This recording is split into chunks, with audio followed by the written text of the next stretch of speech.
students, I'm your English teacher Hemlata. As हमारा topic letter मैं आपको करवा रही थी आपके सिलेबस में 10th क्लास में। तो सबसे पहले हमें ये पता है कि हमारे पास जो लेटर है उसके कितने टाइप्स हैं। They are 2 types of letters. First is formal letter and second is informal letter. अब फॉर्मल लेटर और इनफॉर्मल लेटर होता क्या है, पहले इसे जानना बहुत जरूरी है। Formal letter are use for only for official work, ये सिर्फ ऑफिशियल वर्क के लिए ही यूज होते हैं formal letters. Informal letter, these letter are used for communication with family, friends and relatives. मतलब जो हमारे पारिवारिक रिश्ते हैं, दोस्त हैं, हमारे रिश्तेदार हैं, उन सभी को अगर हम लेटर लिखेंगे तो वो इनफॉर्मल लेटर के अंदर काउंट होगा। लेकिन जब कभी भी हम किसी ऑफिशियल वर्क से रिलेटेड कोई भी लेटर लिख रहे हैं तो वो हमारे लिए फॉर्मल लेटर में काउंट होगा। अब मोस्ट इंपॉर्टेंट आपके सिलेबस में, सीबीएसई के सिलेबस 10th क्लास में जो आपके लेटर्स आते हैं वो फॉर्मल लेटर्स आते हैं, जो which is are official work. और उसके कितने तरीके के आपके लिए लेटर आ सकते हैं आपके एग्जाम में, उसके लिए मैं आपको प्रिपेयर कराऊंगी। They are many kinds of letter. Official letter में, ऑफिशियल वर्क के अंदर में, फॉर्मल लेटर्स में पहला लेटर होगा आपके लिए letter to principal, letter to commissioner, police commissioner, MCD commissioner, आप किसी भी अथॉरिटी के लिए लिख सकते हैं। हायर अथॉरिटीज को लिखे जाने वाले लेटर भी फॉर्मल लेटर के अंदर में ही आते हैं।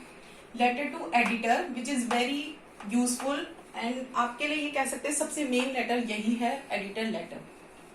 लास्ट 6 और 7 ईयर्स में अगर आप देखेंगे सीबीएसई के सिलेबस में तो आपको most of the time editor letter ही आया है। Business letter, inquiry letter, last year के सीबीएसई 10th एग्जाम में इंक्वायरी लेटर भी बहुत इंट्रोड्यूस हुआ है।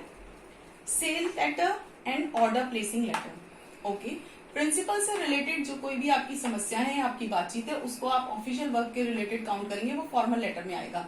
कमिश्नर से आप अपनी सोसाइटी से रिलेटेड, चेन स्नैचिंग केसेस से रिलेटेड अगर कोई भी कंप्लेंट लेटर है वो सभी आपके फॉर्मल लेटर में आएंगे। हायर अथॉरिटीज जैसे कि आपकी एमसीडी हो गई, इस तरीके की हायर अथॉरिटीज को अगर आप लेटर लिखते हैं वो भी फॉर्मल लेटर में काउंट होंगे। Business letter, editor letter. Firstly editor letter, आप किसी भी न्यूज़पेपर के एडिटर को जब अपनी प्रॉब्लम, कोई भी बात, आप समाज से रिलेटेड कोई भी इश्यू आप सजेस्ट करना चाहते हैं तो उसे आप एडिटर लेटर में काउंट करेंगे।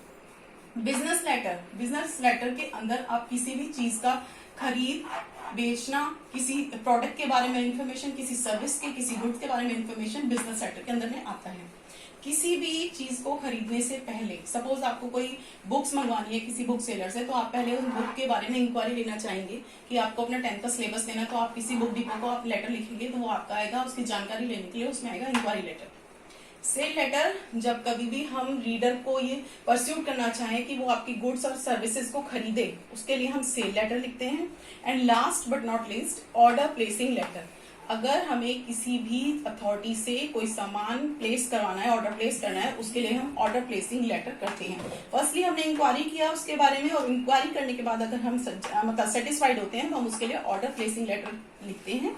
जैसे कि आप स्पोर्ट्स का सामान मंगवा सकते हैं, स्कूल अथॉरिटी का सामान मंगवा सकते हैं, वो सारे ऑर्डर प्लेसिंग लेटर से आते हैं। तो बेटा ये लेटर आपके 2 प्रकार के हो गए, formal letter, informal letter. Official work के लिए हम यूज करते हैं फॉर्मल लेटर, और फैमिली रिलेटिव इश्यूज को आप जस्टिफाई करने के लिए हम लिखते हैं इनफॉर्मल लेटर। Thank you.